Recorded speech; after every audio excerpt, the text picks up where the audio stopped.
So let's go. We start with the concepts associated with production design. By the way, you may have seen some of these terms in credits before and not really know what those people were responsible for. I'll help you understand some of it today. Production design refers to the creation of the setting, the physical place in which the action occurs. And of course, that happens in an animated film as well as a live action film. So the creation of the setting. You've studied setting and narrative, but we must consider how the setting is constructed physically and presented visually within a film. Here's a good example. I like the example of Rivendell from Lord of the Rings, The Fellowship of the Ring, because it's so easy to read the intent of the production designer. Now remember that aside from, of course, all the greenery and the forest that they find in New Zealand, all of this is an artificially created set. They did not find it. So you must think what the architects, designers, and builders were thinking, and the production designer who masterminded this was considering in building this set. You take a look up there at the left, you can see that the set is dominated by a large amount of the natural landscape, primarily trees. And then if you see, and I'm sorry, smartboard projector is not very high resolution at all, so the images are not perfect. But if you see down here, the interiors of this Rivendell set are often quite open. Large windows, large doorways to allow that natural scenery always to be present within the frame. And then what do you notice about the architecture itself? It is white, that is true. It's tree-like. So the design of this flows like branches quite often. This implies a kind of organic unity between the artificially created buildings and the natural landscape. And of course, who lives in Rivendell? The elves. And this is a characterization device. So the production designer says, I want the buildings themselves to speak of the elves. I want the elves and the building and the natural landscape to be one, to move in and out of each other and never to see much difference. I don't want a lot of difference. I want open areas, and I want the architecture to mimic its natural environment. This is what we might consider an open setting. And the production design is fairly easy to read if you understand what we're going for with the elves. It was a little bit different, but no less effective. You folks read 1984 last year, correct? Okay, then you understand what we're going for with Winston's apartment. But comment on it. What do you see is different between this environment and this environment? Gretchen? In the 1984 environment, there is an absolute lack of nature anywhere to see. No natural environment whatsoever. So the production designer said, I don't want plants, obviously, because Winston wouldn't have plants in his apartment. I don't even want a window so you can see nature. Nature does not exist in this man's world. Therefore, the production design eliminates such openings. Elise? The industrial setting is like much more cramped than the one from Lord of the Rings is like really open. Very good. As you're writing this down, you might write some key terms that I like to use when talking about issues. Open space. Spaces that are open, so they imply a sense of freedom. And closed space, implying a sense of claustrophobia. Nora? Good, and we're going to talk about the lighting as a separate concept, but you're absolutely correct. There's a distinct difference in lighting. Good. Yeah, so what we've got going on here are very different messages, very different moods created by different, both artificially, I would assume this is artificially created, settings. This is from Girl with a Pearl Earring, which probably few of you have seen, if any, and it's a period-specific film. Taking place, gosh, if I remember correctly, 17th century. And what do you notice about the qualities of the production design here? Now, some people in second period were making some comments on the women here. Don't comment on the women. Just look at the setting. Remember, the production designer is designing the setting. What do you notice about it? Michael?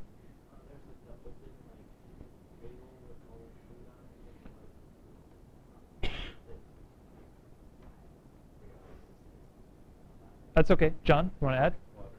Seems cluttered, right? Seems busy. Richa? And there's a window. Oh, there is a window. So we do have some amount of light. So this is not a totally closed off space. In fact, there seems to be openness to the right, whereas this, we don't really see anywhere for Winston to go. Here we see like they might actually have some movement. Gretchen? In the background, the like tin or wooden utensils that are shaped in a like more Good. So it speaks to its placement within history. There's nothing anachronistic. Anachronism would mean something modern introduced into history to break that spell. Connor? It's homey. It- It's comforting. Very good. There is a clutter, but there's a clutter of comfort also. So it's not a clutter of chaos necessarily. It's a clutter of domestic activity. So it speaks to what goes on. Elise? Instead of like a stove or an oven, it looks like they put things in the Over an open hearth, that's right. And that open hearth is open. So everything is kind of open and thrown together. Now, if you were to watch this film, you would see the director move through the entire first floor of this house, and these messages would be reinforced by various other aspects of the production design. The floor upstairs is quite a bit different, and you'll see some images from that. Second group of concepts, cinematography. So if production design is the physical creation of the set, either finding it and altering it or creating it from scratch, cinematography is the photographic way in which it's presented, which means we're talking primarily about light and color. So if we talk about the thing itself, we're talking about production design. If we talk about, as Nora was getting to, the way it's lit, then we're talking about cinematography. If we talk about the quality of color, if we talk about the type of lens that the camera might use, the photographic quality of the image is called cinematography. And we can start by talking about color. Here's your first concept, desaturated color. Now many of you know this concept already from the visual arts because the visual arts and photography and cinema and so on trade off these concepts. Desaturated color is that color which it seems washed out. It's not vibrant, it's not bright, it doesn't pop out of the screen. And if you've seen The Dark Knight, you know that The Dark Knight is filled with almost nothing but desaturated color. The entire cinematographic strategy is one of bleakness. The heroes, the villains, everybody is similarly washed out and bleak. There's not a lot of hope going on in this movie. In fact, if this image were a little bit better, you'd see the only hint of saturation comes from some parts of the Joker's costume, most notably his green vest, which on a better screen would pop out as a little bit more saturated. But you can see the walls, the setting, the costuming, for the most part, everything is desaturated, washed out. That's saturation. Saturation means that the colors are bright, they seem clean, they pop out at you. Obviously, there's quite a different message between this image and this image. And the message is not simply brought out by what's going on different in the story. In fact, if you were to take the subjects out of there, you could see the difference in message. You don't even have to see people engaged in activities to know that this setting is conveying quite a different message from this setting. This is from Big Fish, which is one of Tim Burton's films. And you would know Tim Burton, of course, for a lot of his more popular work like Alice in Wonderland, Nightmare Before Christmas, and Charlie and the Chocolate Factory. Burton loves to play with this contrast between saturated and desaturated color. He loves to pop out saturated colors at you and then draw into desaturation. If any of you have seen his film Sweeney Todd, the entire thing is just bleakly desaturated, almost black and white, high contrast, grays, blacks, and everything, except for the blood. If you've seen the film, you know that there are a series of murders, and everything seems very bleak except the swashes of blood that kind of saturate everything. He plays with it. He's probably having a good time. Cinematography also refers to light and shadow. And this is these are further images from Big Fish. This is a reverse shot. That means that this over here on the left, this woman, is what he here on the right is seeing. So these are two complementary shots, and they will be edited together. This is a moment of first love, or first sight, love at first sight. So he sees her for the first time and immediately falls in love with her. And of course, we know, hey, guess what? It succeeds. But this is earlier in the film. It's quite a nice moment because you see the popcorn in the air. If you've not seen this film, it has a certain amount of fantasy to it, and what happens is time stops. Somebody has just spilled popcorn, and time stops when he sees her, and the popcorn hangs in the air. He's actually walking toward her, pushing popcorn out of his way. And there's a monkey in the air right there. bring the monkey with me. I know. He's like, wait a minute, let me grab that, and then I'm going to go get the girl. Monkey and a girl? Man, this is the best circus visit ever. But when I'm talking about light, you can see that not only do the colors sort of pop her out of the background, but the lighting is very direct. There's a spotlight on her to make sure that she is almost radiating light. Whereas the same cannot be said for him, because there's not an equality there. They are not equal in their importance. He is the viewer, he is the average guy, he is the protagonist we know. She is the object of love, the goal to be won. And the light around him sort of creates this glow around him, but not on him. Here we have something that's quite a bit more intimate. So light has different sorts of colors as well. And the connection between these two in this warm, and you can only call it warm, yellow glow of light, creates an intimacy that a harsh white light would not be able to create. So there's a warmthness and a closeness of this lighting quality that helps create the intimacy between these two. With her in this scene, further from Girl with a Pearl Earring, what do you notice about the light? What does the light seem to be doing? Yeah, it seems to be shining off her face and off her scarf, her headdress, and where else?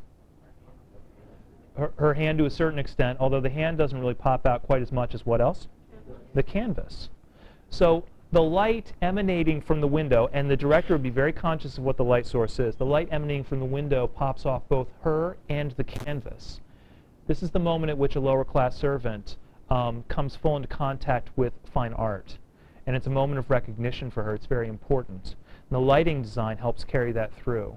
So the director and the costumer would say, hey, you know what? If we have all this light here and it's white light from outside, anything that's wearing white will pop out.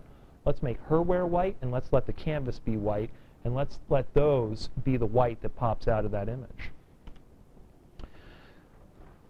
Composition. Composition generally refers to the placement of subjects within a frame. Where are they? The frame, of course, is the frame of the lens, the camera, the image. So composition means where did you put these things in relation to each other, in relation to the edges, and so on.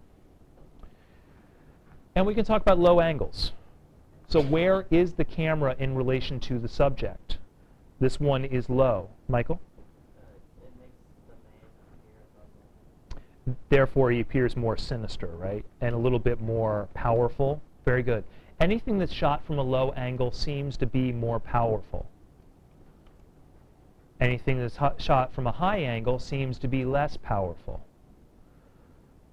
Any of you seen Psycho? Okay. Psycho is one of the most perfect films ever created. And it's a horror film. And at this moment, this man will slowly walk up the stairs, and the angle is very high to make him seem, and he's been a figure of power previously in the film, but now he's not quite sure if there's anybody in the house. We know he's being at least listened to, if not watched. So we occupy this spot at a high angle to make him seem victimized and powerless. The camera will further pull away until it's at a bird's eye view, and it's the bird's eye view where we see the murder. So the angle here is attempting to create the victimized character of him. And then, of course, we think about the use of space. And if you want to consider the use of space, there is probably no better director than Stanley Kubrick, and maybe no better film for him than The Shining to consider use of space. So the composition of this, what sorts of messages are you receiving from it? Sydney? That's right. So there's a sense of isolation. It's not a sense of freedom. It's a sense of isolation, like, oh my gosh, I'm lost in this. Omar? I kind of feel like there's a lot of possibilities for the entire hallway and all those doors. So it might be like seeing through. Right, and there's space going on there. Connor? Perspective sort of pulling towards the vanishing point. Right, so it's almost like you're being sucked into that space. It is intimidating, and a lot of critics consider the environment itself almost to be a sinister character. And the environment itself is being a sinister character not because it's a big hotel. Hotels are not by their very nature sinister. The way they're presented here, the way he decides to shoot it, makes it sinister. And then, of course, he decides that he's not always going to go for these sorts of shots that create space. Sometimes he will close space. Well, he decides when he wants to create space and when he doesn't. And later in the film, as Jack Nicholson, the homicidal axe-wielding maniac, literally, hacks through a door and intrudes upon his victims, he intrudes upon space as well, in the space of the frame. Now he dominates. So this is quite a different message from this, carried in the same film. Now this, unfortunately, this still is not as wonderful as the image from the film. She is surrounded by a fair amount of space, but if you remember that shot earlier with the very cluttered kitchen, this is a contrast to that. Now this does not necessarily spell isolation, because these large windows over here to the left provide a certain amount of white light and freedom. And when this is first introduced, she kind of walks through this space, and it conveys this sense that she can move, as opposed to the first floor where everything was very cluttered. The production design, but not only that, the composition. Let's throw her almost into the background to show how much space and freedom of movement she has. And then in terms of the production design, and the director and production designer are working together, let's empty the space. So she has quite a degree of freedom. When she's up in the artist space, she has intellectual freedom, she has political freedom. When she's down in the kitchen space, she's a lowly servant and the object of sexist concern. You could think about balance within a frame. And this is also a fantastic film that I highly recommend, Spirited Away. In this, you can see an obvious imbalance in what? Size is imbalanced. What's balanced? I'm sorry? Yeah, somewhat. He's bending over a little bit, but for the most part, the subjects are similar and balanced in their posture. Well, the tree kind of provides that meeting point. I was thinking about, yeah. Hard to say what his facial expression. In fact, Omar, it's interestingly ironic. His name in the movie is No Face. The amount of space, frame space that they occupy and control. She has 50% of it to the left. He has 50% of it to the right. So even though they have very different sizes, they control equal amounts of space. And if you know the story, you know that she does actually have as much, if not more, control than he does. So she knows what's going on. She's controlling that situation. But their size is so differential. So the director is playing with balance and imbalance here. And of course, we can see this with something quite so obvious like Kong, where an 80-foot gorilla is obviously quite a bit bigger than the 5-foot woman that he holds in his hands. So he dominates about 2/3 of the frame space, just his face and shoulders, whereas she, in a somewhat a medium shot, from waist on up, only dominates about 1/3 of the frame space. Now back to Girl with a Pearl Earring. She dominates half of the frame, and the other half of the frame is left empty. Now that emptiness, considering what goes around it, could speak to isolation, or it could speak once again to freedom. Now with the trend that's been built throughout this film, it speaks really more to freedom than to isolation. And then there are a few more images. This lecture was originally designed to lead into a Girl with a Pearl Earring film viewing activity when we read that novel. That's why there's so much of it. But at this point, if you have any little questions, great, but you've got a list of terms there. I'd like to go back to The Lion King, turn the sound down, watch it, and then see what we see if we're talking about light, and color, and production design, and everything that we've got. But do you have any little questions first? Something that I can clarify? Yeah, Julianne. With the Lion King, are we going to be writing anything? No. This is simply a way to